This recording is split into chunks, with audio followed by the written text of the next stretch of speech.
You know, we're thrilled that we finally won an opener in 4 years, and in the past few years, interestingly enough, especially last year, I think the loss against Ohio State gave us great motivation as we moved forward.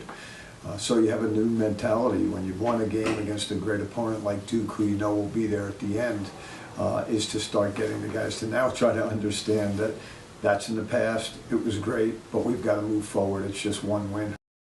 Now, the preparation for Penn State's different because we have a film on their first game. You know, their game against Michigan last week, they took 50-some-odd shots, which is a lot for a Penn State team, and they looked really good.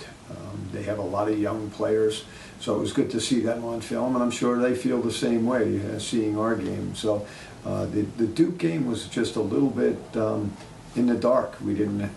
They too had a bunch of young players, but we hadn't seen them play, and so we were going off last year's film, and they were a very different team from last year.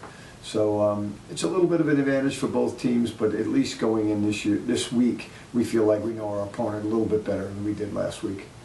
Well, they've got a really good attack. They've got a really good attack. The Sturgis kid's a freshman. He handles the ball a lot, or he's their kind of dodge and feed guy or score guy. He's very good. Foster is a big, redshirt senior who can really shoot the ball off the goal, off ball.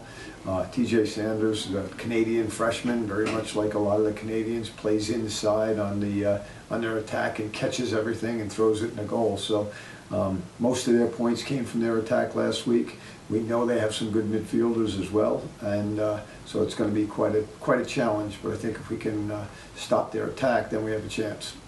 Well, first of all, Chase, is an amazing face-off game, but he's been facing off for us for 3 years. There's more film on Chase than there is on any human being in the country. So people know who he is, they know what to do, and they're battling him in a different way now. They're really just trying to not win face-offs, they're just trying to stop him from winning them, which is, changes his mentality a bit. We're thrilled we have Chase, and what's great about him now is he's willing to adjust to the game and not so anxious to always get a fast break. We're willing to pull it back to Jeremy or Cam and just take the possession part of it. So the other good news is we've got Chase Culkin and Chris Hampton who can back them up as they did last week, and they really did a great job. Whenever we come out east, the biggest thing is, as you mentioned, is the humidity. We don't mind temperatures in the 50s. That's kind of where we're at, but the difference is the dryness going to the humidity, and usually the only thing it really affects is the sticks. From a conditioning standpoint, we always feel like we have an advantage, training in altitude and all that stuff. But at the end of the day, it's will the wetness, will the moisture affect the guy's sticks? Today's practice, they seem pretty good with it. So it's not supposed to rain today or tonight or tomorrow or anything, so we feel good about where we're at.